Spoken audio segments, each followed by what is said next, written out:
everyone, my name is Amol More and welcome to our channel Solutions by Amol More। तो आज हम NTA test 22 के paper में से पैराबोला का एक कड़क क्वेश्चन सॉल्व करने वाले हैं। तो देखते हैं ये क्वेश्चन कौन सा है एंड कौन से कॉन्सेप्ट उसमें इंट्रोड्यूस किए गए हैं। तो यहाँ पे बोला गया है if the line y equal to x minus 1 bisects the two chords. तो सबसे पहली चीज देखो, बाइसेक्ट्स द टू कॉर्ड्स मतलब बाइसेक्शन ऑफ कॉर्ड वाला फंडा यहाँ पे इस्तेमाल होने वाला है। तो बाइसेक्शन ऑफ कॉर्ड वाला फंडा होता है t इक्वल टू s1 जो अपने को पता है, of the parabola y square equal to 4bx which are passing through b comma minus 2b, then the length of the latus rectum can be. मैं आपको इसका एक मस्त डायग्राम बना के दिखाता हूँ ताकि आपको फील आ जाए। तो पहले डायग्राम निकालते हैं और सम समझ लेते हैं। ये हो गया मेरा पैराबोला। पैराबोला मैं हमेशा रेड से बनाता हूँ। तो ये हो गया y square equal to 4by। ठीक है, ये मेरा पैराबोला है। अभी उन्होंने क्या बोला है, उनके पास एक लाइन है y equal to x minus 1। तो y equal to x minus 1 line तो बड़ी सिंपल है। y equal to x minus 1 का मतलब क्या होता है, इसका मतलब होता है स्लोप उसका 1 है और इंटरसेप्ट उसका y वाला माइनस 1 है। तो आपको ये ऐसी लाइन कुछ बनानी पड़ेगी, सही बात है। अभी ये वाली लाइन दो कॉर्ड्स को बाइसेक्ट कर रही है, तो मैं दो कॉर्ड्स बना लेता हूँ आपके लिए। ये पहला कॉर्ड है और लेट मी से ये दूसरा कॉर्ड है। चलो ये बाइसेक्शन नहीं दिख रहा, कैसे बनाऊँ, चलो कैसे भी बना सकते हैं एक्चुअली। चलो ये समझ लो, whatever does not matter. तो ये पहले वाले कॉर्ड को यहाँ पे बाइसेक्ट किया, not necessarily on the coordinate करना चाहिए, एक्सिस करना चाहिए, किधर भी कर सकता है। ठीक है, तो यहाँ से देखो ये वाली कॉर्ड भी बाइसेक्ट हुई है और ये वाली कॉर्ड भी बाइसेक्ट हुई है। तो पॉइंट P और पॉइंट Q की स्पेशलिटी क्या है, दोनों ही कॉर्ड देखो y equal to x minus 1 वाली लाइन से बाइसेक्ट हो गई है। Are you getting the point. मैं क्या बोलता हूं, x कोऑर्डिनेट ये वाली लाइन का अल्फा बोल देता हूं मैं, तो y कोऑर्डिनेट कितना आ जाएगा, alpha minus 1। So any point on the line can be, any point on the line can be alpha and alpha minus 1। समझ रहे हो बात को, अल्फा कॉमा अल्फा माइनस 1। अभी आप चाहे तो P ले लो चाहे तो Q ले लो, उसका फॉर्मेट तो अल्फा अल्फा माइनस 1 के नेचर का ही रहेगा।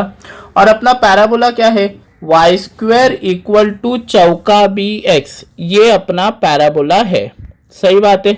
अभी अपने को फंडा क्या लगाना है, t equal to s1, because दोनों ही कॉर्ड देख रहे हो आपकी बाइसेक्शन हो रहा है।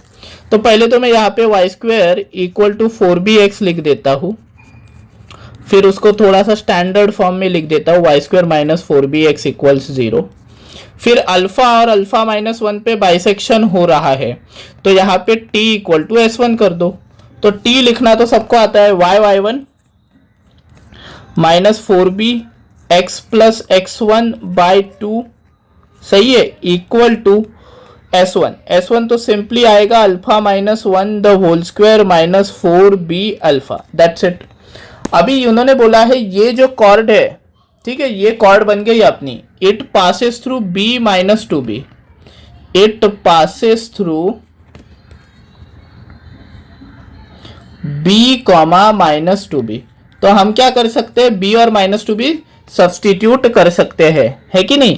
तो हम करेंगे ये चीज कि यहाँ पे b और माइनस 2b सब्सटीट्यूट कर देंगे। ठीक है, तो पहली चीज यहाँ पे माइनस 2b आ गया, अल्फा माइनस 1, फिर माइनस 4b, और माइनस 4b नहीं माइनस 2b ही लिख देता हूँ 2 से डिवाइड करके, और ये हो जाएगा b प्लस अल्फा, और ये हो जाएगा alpha minus 1 the whole square minus 4b alpha. इसको थोड़ा सिंप्लीफाई करना पड़ेगा, तो कर देते हैं, minus 2b alpha plus 2b, next line पे लिख देता हूँ minus 2b alpha, sorry minus 2b alpha plus 2b। ठीक है, उसके बाद क्या हो रहा है, minus 2b square minus 2b alpha, ठीक है, minus 2b square minus 2b alpha, ये हो गया LHS। अभी आपका RHS देख लो, alpha minus 1 the whole square, ये तो और भी आसान है, alpha square minus 2 alpha plus 1, और क्या है माइनस 4b अल्फा। तो यहाँ पे भी लिख देता हूँ -4b अल्फा। तो यहाँ पे देखो -2b alpha -2b alpha -4b alpha बनेगा, तो राइट साइड में भी -4b अल्फा है, तो ये कैंसिल हो जाएगा। सही है। अब एक स्टैंडर्ड इक्वेशन बनाता हूँ क्वाड्रेटिक वाली, alpha square -2 alpha +1 plus 2b square को राइट में लेके गया और 2b को भी राइट में लेके गया equal to 0। So this is a quadratic equation in alpha. This is a quadratic in equation in alpha. But alpha की कितनी वैल्यूज पॉसिबल है, तो जाके देखते हैं। तो यहाँ पे देखो P पॉइंट पे एक अल्फा की वैल्यू पॉसिबल होगी एंड Q पॉइंट पे भी अल्फा की एक वैल्यू पॉसिबल होगी, बिकॉज ये लाइन दो कॉर्ड को बाइसेक्ट कर रहा है। मतलब इस क्वाड्रेटिक इक्वेशन के रूट्स कितने हो गए बॉस? इस क्वाड्रेटिक इक्वेशन के रूट्स हो गए 2 रूट्स। 2 रूट्स का मतलब वो डिस्टिंक्ट भी रहेंगे, इक्वल भी रहेंगे, सॉरी इक्वल नहीं रहेंगे, डिस्टिंक्ट रहेंगे, तो D ग्रेटर देन 0 आना चाहिए। तो इस तरह से आपका D should be greater than 0। अभी ये तो बहुत आसान हो गया, b² - 4ac should be greater than 0। Equal to 0 नहीं लेंगे बिकॉज दोनों पॉइंट फिर सेम हो जाएंगे, तो ये तो बहुत आसान है। तो सबसे पहले -2 का स्क्वायर -4 इंटू 1 और ये आ गया 2b² - 2b + 1 ग्रेटर देन 0। तो बड़ी आसानी से ये 4 माइनस कितना बन रहा है, 4 - 4 2b² बन रहा है, -2b बन रहा है, +1 बन रहा है और ग्रेटर देन 0 बन रहा है। तो दोनों साइड को आप थोड़ा सा एक्सपांड कर दोगे तो आंसर आ ही जाएगा 4 से डिवाइड करके। तो मैं नेक्स्ट लाइन पे लिख रहा हूँ 4 से डिवाइड करने के बाद वाला फंडा, 1 - 2b², ठीक है, 4 से डिवाइड कर दिया और क्या हो जाएगा +2b - 1, सो +2b - 1 ग्रेटर देन 0। तो 1 1 तो कैंसिल हो गया, बचा क्या वो लिख देता हूं। तो बचा क्या 2b - 2b² ग्रेटर देन 0, ऐसा कुछ बच रहा है। तो ये तो वेवी कर्व से भी सॉल्व कर सकते हैं आप, 2b और अंदर क्या बचेगा 1 - b ग्रेटर देन 0, ऐसा कुछ बच रहा है। सही बात है, तो दैट्स इट। तो आप क्या बोलेंगे कि यहाँ पे वेवी कर्व बनाओगे, b का वैल्यू आप क्या लोगे 0 लोगे 1 लोगे। जैसे ही आप 2 डालते हो b की जगह पे अगर आप 2 डालते हो तो आंसर क्या आ रहा है 1 - 2 नेगेटिव, तो ये नीचे से आएगा। और 1 पे ब्रैकेट का पावर ऑड है तो ये पलटी खाएगा, 0 पे भी ऑड है तो ये पलटी खाएगा। सही है, that is our wavy curve, positive negative negative. तो साइन स्कीम के हिसाब से 0 से 1 के बीच में आना चाहिए b। सो b लाइज बिटवीन 0 से लेके 1 के बीच में। बट उन्होंने पूछा क्या है देखते हैं। उन्होंने पूछा है length of the latus rectum. देखो length of the latus rectum can be, तो y² = 4bx वाला पैराबोला है, y² = 4bx, तो length of the latus rectum क्या हो जाती है 4b।